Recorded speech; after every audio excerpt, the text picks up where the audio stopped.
Welcome to TPM Vid's Disney Beat, where we talk about all things Disney. If you're new to the channel and like what you see, hit that subscribe button and click the bell icon to be notified when we upload a new video. You can also find us on all your favorite social media platforms. With summer just around the corner, there is a lot to get excited about at Walt Disney World.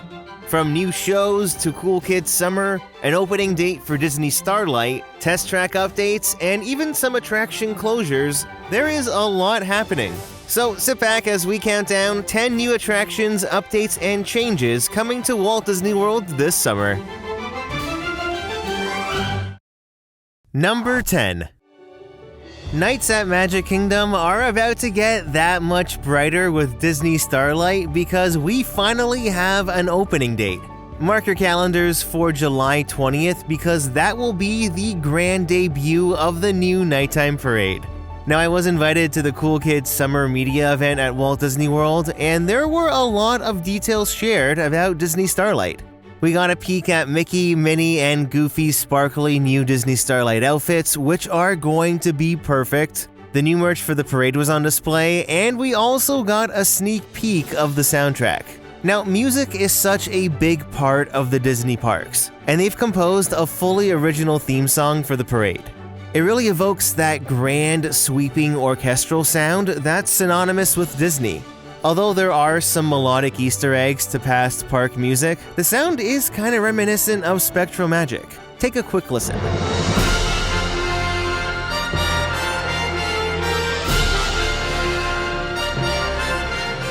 It's absolutely beautiful. I got chills when I first heard it. We also got the grand reveal of the finale float, which will round up the total float count to 9. It features so many Disney characters, and the design of the float took inspiration from the Main Street Electrical Parade. I mean, Conductor Goofy is making a comeback. Plus, there's Pluto, Donald and Daisy, Snow White and Dopey, Flynn Rider and Rapunzel, Aladdin and Jasmine, and finally, Mickey and Minnie. Everything about this parade looks so elegant. We also know the order of the floats, and the videos revealed include a peek at some of them lit up. So Disney Starlight will start off with the Blue Fairy, which was inspired by the Blue Fairy from the original Main Street Electrical Parade. This testing footage appears to be the bottom portion of the float. That's followed by a Peter Pan float with Tinkerbell, Peter Pan, and Wendy. Next will be Wish with Asha and Valentino, followed by the stunning Encanto float with Mirabelle, Isabella, and Bruno. This is a little peek of that float, and all those flowers are gonna look stunning down the parade route. Now, after Encanto, we have a Frozen float, followed by the elegant Cosmic Ballroom.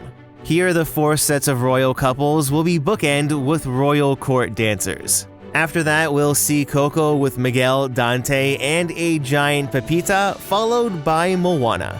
Finally, the parade route will then light up with the grand finale float featuring all those Disney characters. It also sounds like every unit will have dancers, and it was confirmed that the choreography for each one has been inspired by the films that their floats are based on. It's been almost a decade since Magic Kingdom had a nighttime parade, so I cannot wait to see Disney Starlight at the park. Number 9. Keeping things on the cool end, this summer marks the first time since 2019 that both Walt Disney World water parks are open simultaneously. So for the entire summer, you can enjoy all the water slides and wave pools at both Typhoon Lagoon and Blizzard Beach. Now, just a reminder that if you're staying at a Walt Disney World hotel, you do get free admission to one of the water parks on the day of your check-in. If you're checking in early enough, definitely take advantage of it because with this summer heat, there is nothing better than cooling off at the water parks. Both of them are full of so many fun details that get overlooked. They're honestly a really fun time. Blizzard Beach and Typhoon Lagoon are usually open until about 6 p.m., so if you've never checked them out before, this is the perfect opportunity to do so. Number 8. Keeping up with the water theme, on May 27th, Disney opened The Little Mermaid, a musical adventure at Disney's Hollywood Studios. I had the privilege of being at the media preview where Jodie Benson herself introduced the show. It was really cool getting to see her in person, and I love how connected she still is to Ariel and the Little Mermaid. Now, with a brand new set design, costumes, puppets, and songs, this entire production is a true technological upgrade to the previous Voyage of the Little Mermaid. I mean, in this version, Ariel even swims. The story is now told in chronological order with the addition of Daughters of Triton and Kiss the Girl, plus all the other songs from the original show. The sets and costumes are extremely vibrant, and Under the Sea is such a show-stopping number.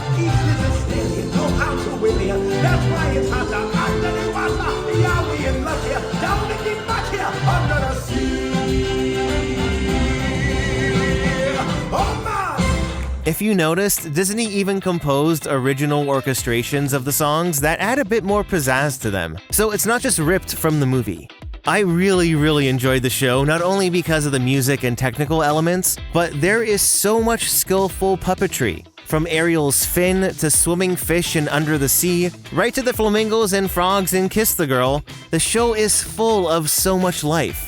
We even got the return of Ursula with a brand new giant puppet. No more talking, singing, sing.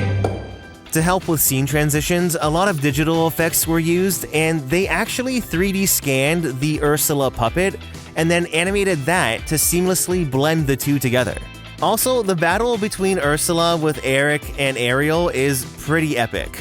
I was able to catch the show 4 other times, and this is definitely now on my must-do list at Hollywood Studios. The show runs continuously pretty much from park open until around 7 p.m., so if you're a fan of The Little Mermaid, you're not gonna wanna miss this show. Number 7. On May 27th, Disney also kicked off their Cool Kids Summer event, which focuses on experiences for families with younger kids. It runs until September 1st, and all across all 4 Walt Disney World theme parks, you'll be able to find these Cool Kids Summer experiences. Let's start off with Epcot. Communicore Hall has been completely transformed into Goofy Core, which becomes this fully immersive and interactive experience. Right in the center, there's Goofy's game machine, and with the help of the Goof Crew and Goofy himself, they'll lead the young ones through a variety of activities and games. Then in between Goof Crew sets, there's also a DJ dance party that runs the entire time. With the hot summer heat, this indoor location is a perfect place for the family to cool down, and the kids will have a blast. Then at Magic Kingdom, 2 brand new dance parties are also making their debut. In Tomorrowland, you can find the Galactic Blast dance party over at the Rocket Tower Plaza stage featuring everyone's favorite alien, Stitch. Then the circus has rolled into Fantasyland with the Big Top Bash at the back of Storybook Circus. All day long, they alternate between the Ringmaster DJ dance party with Pluto, then it's a full-on circus performance with some amazing jugglers and acrobats. For such a small space, they were able to do quite a lot, and the performance was really enjoyable, even for the adults. Then if you want to cool down a bit, inside the gift shop, you might just find a magician doing some close-up magic. He was really good.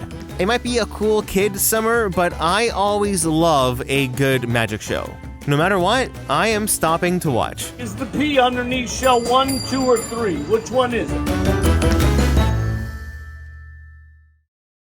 Number 6. There is even more Cool Kids Summer fun at Walt Disney World.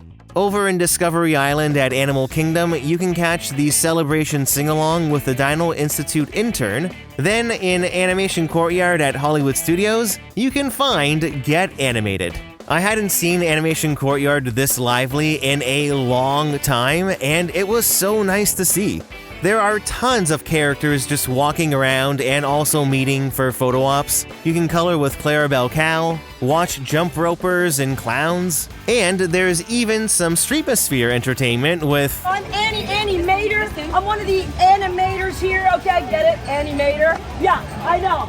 I'll be here all afternoon. She was just perfect. Then if the family is looking to cool down, inside Disney Junior, there is a continuous dance party where you also get to interact with tons of characters.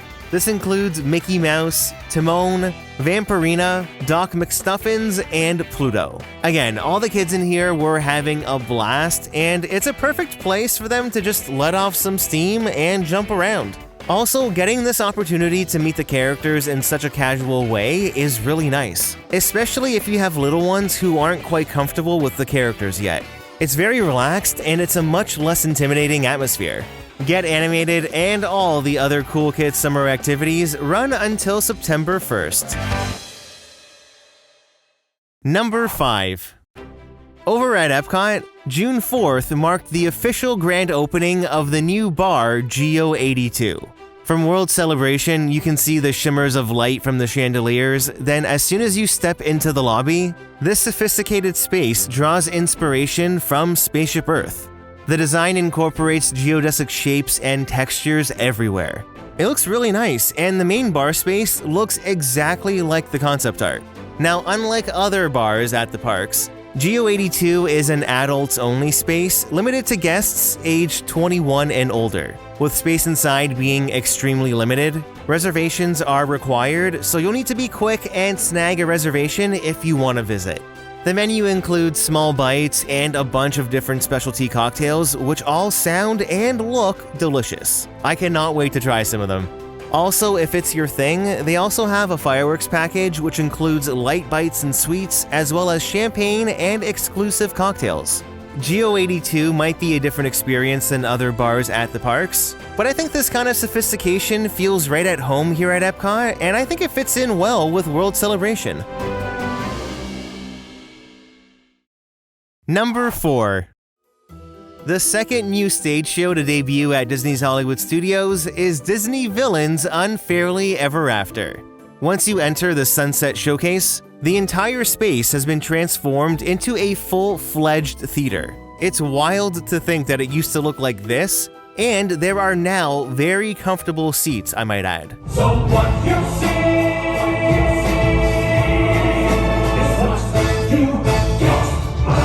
Now, Disney Villains Unfairly Ever After takes us right into the reflective realm of the Magic Mirror. Then Cruella de Vil, Captain Hook, and Maleficent take center stage to plead their case on why they are the most misunderstood Disney villain.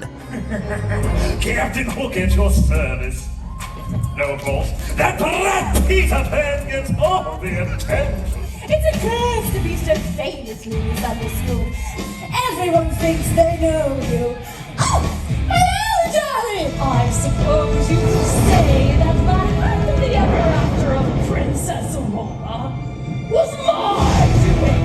Does anyone ever think of it like that? It's not quite a musical, but in addition to the opening song, Captain Hook also sings a little ditty. So try the life of a king, to simple the life of a crook. There isn't a one room to fun the world for Captain Hook, the world's most famous crook. I've seen the show about 5 times now, and Captain Hook has always been my favorite. Not only are the performers all top-notch, but the show is visually impressive. Hades, Jafar, and the Evil Queen also make appearances on screen, but these massive LED panels really transform the entire theater in very clever ways. And everything is so crisp. The best part about this show, though, is that we as the audience get to choose which villain wins. So every performance will have a different ending, with either Captain Hook, Maleficent, or Cruella winning the most misunderstood villain. Overall, the show is a lot of fun, and honestly, I don't think it translates as well on camera. You need to be sitting in the theater to feel the energy of the audience around you, booing and cheering as the villains take to the stage. It's really 18 minutes of pure Disney villain fun. With about 15 performances a day right now, there are plenty of opportunities to catch the show, so do not miss Disney Villains Unfairly Ever After. Oh no. Number 3. Just this week, Imagineers revealed the marquee sign for Test Track, which is still set to open late summer this year. You can see work on the exterior is almost complete. Some final paneling needs to be installed on the canopy, the wait signs are in, new decals have shown up along the exterior of the track, and the gift shop is now going to be called the Test Track Gear Shop. I visited in the morning, and although they were making announcements over the speakers, I sadly did not hear any testing. According to the GM cast members out front though, cars have been testing pretty much every day. We still have only gotten that one piece of concept art of the interior, but when Test Track reopens, it's going to celebrate today's innovation while highlighting the past, present, and future. The queue will feature 6 distinct exhibits that will celebrate the vehicles and people that propelled us through the next chapter of motion history. From the beginning, Disney has said that this refurbishment would be inspired by World of Motion. It seems like a lot of that inspiration, though, will probably be in the queue, leading up to the setup of the physical ride. Test Track will feature a brand new story, but will still focus more on the present day. The new detailed show scenes will showcase technological advancements in the automotive industry and how mobility connects everyone together. We're inching closer and closer to late summer, and it's definitely only a matter of time now until we get an opening date. Number 2. There's some big news for Rivers of America at Magic Kingdom. Mark your calendars because on July 7th, the Rivers of America, Tom Sawyer Island, and the Liberty Bell will be closing for good. July 6th will be your very last day to experience these attractions before they start construction on the new Cars Rally Race attraction and Villains Land. And speaking of the Cars attraction, Disney shared a lot more details about what we can expect. So say hello to Piston Peak. This new area of Frontierland will draw inspiration from the Rocky Mountains, creating the Piston Peak National Park. One of the biggest differences you notice from the original concept art are all the water features, which will add a lot more kinetics to the land. They even kept a piece of the river along the back edge of Frontierland. It feels a lot like Grizzly Peak at DCA, or even Fort Wilderness Lodge here at Walt Disney World. I think this national park direction will fit Frontierland really well, and the landscape is actually very reminiscent of Disneyland's Mine Train Through Nature's Wonderland. That was one of the very early Frontierland attractions. The geyser field near Big Thunder Mountain is being expanded. You'll also be able to explore the Visitors Lodge, Ranger HQ, the trails, plus there's the main rally race attraction and another smaller attraction for the younger ones. I even noticed they included a couple of barrel bridges, which is definitely a tribute to Tom Sawyer Island. There's also going to be an original character named Ranger J. Autobomb Woodlore who will show up in the pre-show for the Cars Rally Race. Imagineers have also said they're taking sightlines into consideration, making sure you won't be able to see or even hear any of the cars in Liberty Square or from the other side of Frontierland. Trees will act as natural barriers, and then the new mountains and waterways will blend everything else together. It may be sad to lose the Rivers of America and Tom Sawyer Island, but this new direction for Frontierland gets me very excited. Now, with all these changes happening, there will also be modifications made to the Walt Disney World Railroad. So beginning July 7th, the train will only run in shuttle mode between Toontown and Main Street for the next few years. The Frontierland station, along with the other parts of the train tracks, will remain closed until construction is complete. Between the reimagined Frontierland and Villains Land, this is going to be one of the biggest transformations in Magic Kingdom's history, and I cannot wait to track its progress. And while we're on the topic of attractions closing, if you're a fan of Rock 'n' Roller Coaster at Hollywood Studios, you have until the end of 2025 to experience the ride with Aerosmith because a new band is moving in next year. I can't tell you how excited we are to be part of Rock 'n' Roller Coaster, the first ever Muppet coaster in existence. That's right, Muppet Vision 3D may have closed, but in 2026, the Muppets and Electric Mayhem are making Rock 'n' Roller Coaster their new home. So get ready for that 57-mile-per-hour launch and all those inversions with the Muppets next year. We will see you all there in 2026. Number 1. Staying at Magic Kingdom, just next door in Adventureland, the Pirates of the Caribbean Tavern is set to open later this year. It might not be a summer opening, but I feel like it's probably not that far off. Now at the beginning of May, Disney shared a bunch of new details about what we can expect. So it was revealed that the bar will be called the Beak and Barrel. The logo is actually quite clever, which includes the silhouette of a parrot in the B. And that parrot just happens to be Rummy. Although he resembles the old Barker bird outside the attraction, Rummy is the tavern's quartermaster who will be keeping an eye on things from above. Now, the Beacon Barrel will be open to guests of all ages and will serve a mix of small bites, non-alcoholic drinks, and cocktails for guests over 21. The bar is going to be made up of 2 different rooms. First, there's the Mess, which is the main room with the physical bar. This is where Rummy will be hanging out. Then beside that, there's the Captain's Quarters, which is more like a lounge. Throughout the entire bar, there will be interactive elements, and this will include some storytelling, sing-alongs, and other surprises. My guess is that Rummy will lead most of the storytelling and sing-alongs, so I can only imagine the energy in this bar will be quite high. Now, like Oga's Cantina, the Beacon Barrel will be reservation only and will have a dining time of 45 minutes. If the experience of this bar is anything like Trader Sam's or even Oga's Cantina, it's definitely gonna be a big hit. I cannot wait for an official opening date. So, what are you looking forward to the most this summer at Walt Disney World? I'd love to know. Leave a comment down below to start a conversation, and don't forget to hit that like button if you enjoyed the video.